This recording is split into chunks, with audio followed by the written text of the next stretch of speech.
Сіздің де блинчигіңіз табаңызға жабысып немесе жыртылып кетеді ма? Онда осы видеоны соңына дейін қарасаңыздар.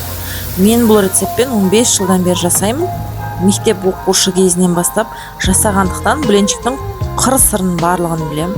Осы рецептпен жасап көрсеңіздер, міндетті түрде шығатын болады. Өте жұмсақ, дәмді, отбасыларыңыз күнде сұрайтын блинчик қой. Ендеше кірісейік. Ең алдымен жұмыртқамызды ыдысымызға салып аламыз. Үлкен 3 жұмыртқада болады, немесе кішірек мен сияқты 4 жұмыртқа болады. Қантымызды салып, венчиктің көмегімен қантымыз ергенше араластырып аламыз. Ыстық сүтімізді құямыз, жақсылап араластырамыз.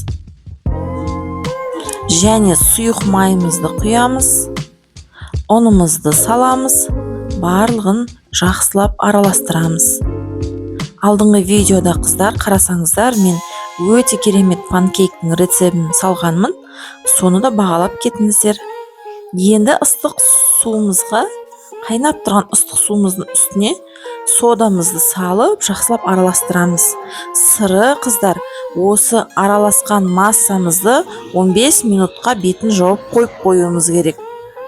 Сонда түйіршіктердің бәрі кетеді, ұнымыз ісініп бір қалыпта әдемі тесто пайда болады.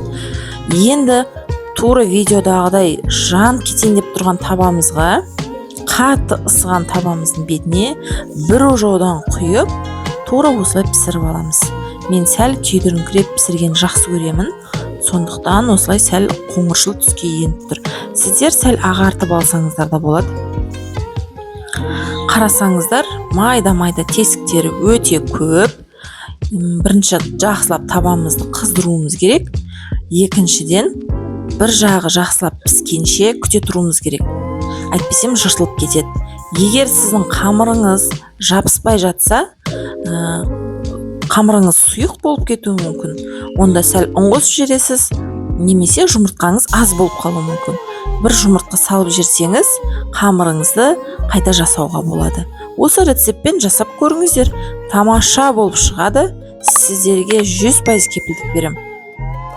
Отбасыларыңызды қуантып, менің каналым ұнаса жазылып қойыңыздар.